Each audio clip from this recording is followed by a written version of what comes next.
The forest was dense, hot, alive. During the Paraguayan War, thousands of soldiers crossed regions where the map ended, and fear began. Some disappeared, others returned completely distraught. Military reports spoke of tropical fevers, hunger, and exhaustion. But among the soldiers, much more disturbing stories circulated. Voices coming from the woods, men walking alone during the early hours, invisible screams among the trees, and combatants who simply abandoned their posts, as if something were calling them into the forest. Today, in Nas Trincheras, we will explore one of the darkest and most forgotten sides of the Paraguayan War. The war began in 1864. Paraguay would face Brazil, Argentina, and Uruguay in the largest conflict in South American history. The death toll increased rapidly, but in many regions, it wasn't just combat that destroyed men. The South American forest transformed into a silent enemy. The soldiers marched for weeks under constant rain. Mud swallowed wagons, uniforms rotted on the body, wounds infected rapidly. Mosquitoes spread through the camps, and at night, the darkness of the woods seemed infinite. Many of those men had never left their cities. Now they were surrounded by an unknown, suffocating, and hostile environment. And slowly, something began to change within them.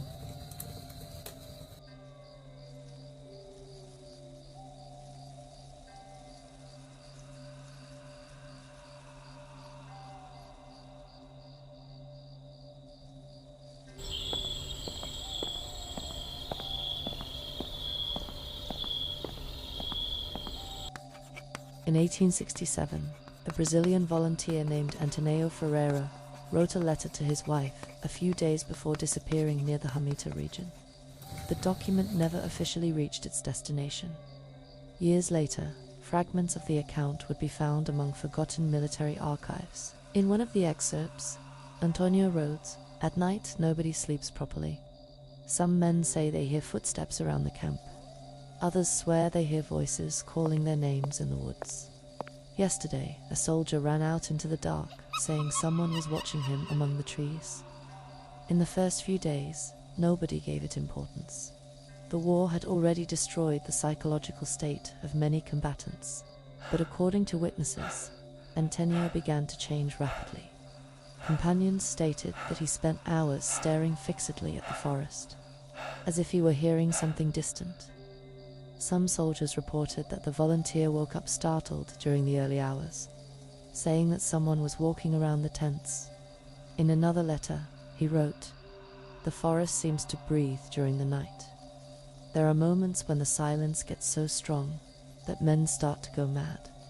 Days later, Antonio presented an intense fever, tremors, mental confusion. Doctors believed it to be malaria, but the accounts from his companions would become increasingly disturbing.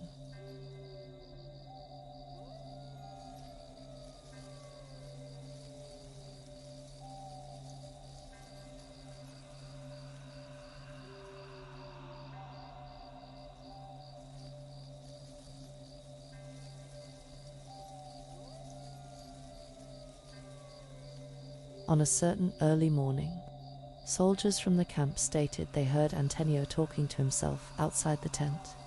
When one of the men went out to check, he found the volunteer standing before the forest, immobile, watching the darkness. The soldier asked what was happening. Antonio replied only, "Can you hear it too?" The next morning, he seemed exhausted. He said almost nothing, and he kept constantly looking at the thick forest that night. Something happened.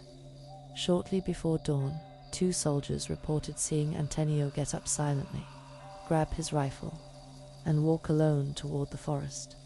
One of the men tried to call him, but the volunteer kept walking, without looking back. The soldiers decided to follow him for a few meters, until they heard a scream coming from the darkness. A sound later described as not completely human. The men ran back to the camp.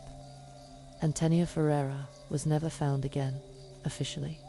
His name entered only the list of war deserters.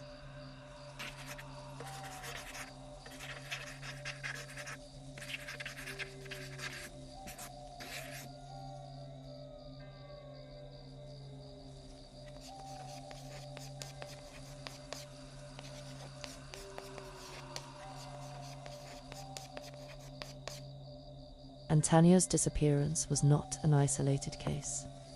Other documents from the time describe similar episodes: soldiers abandoning patrols, combatants suffering psychological outbreaks, men who claimed to hear voices during the early hours. In certain camps, night patrols began to be avoided. Many believed that staying alone in the woods after sunset was practically a death sentence. Some veterans would report years later that the real terror of the war did not come only from the enemy, but from the constant feeling that there was something watching the men among the trees. Today, historians believe that many of these episodes can be explained by the brutal combination of hunger, psychological trauma, sleep deprivation, tropical diseases, extreme heat, isolation, and constant fear. Malaria, common in the region, can cause severe fevers, delusions, and hallucinations. Besides, the South American forest created a psychologically oppressive environment: unknown sounds, absolute darkness, constant feeling of being watched. A perfect scenario for mental collapse. But some accounts continue to intrigue researchers to this day, especially the testimonies involving voices, calls coming from the woods, and repetitive behaviors observed among different soldiers.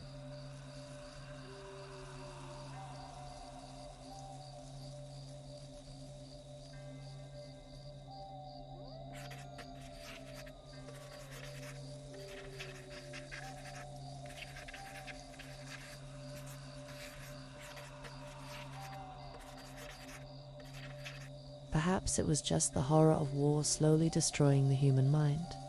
Or perhaps certain experiences lived in that forest were never completely understood.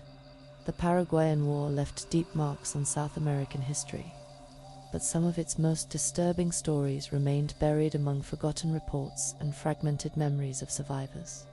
Men disappeared, others went mad.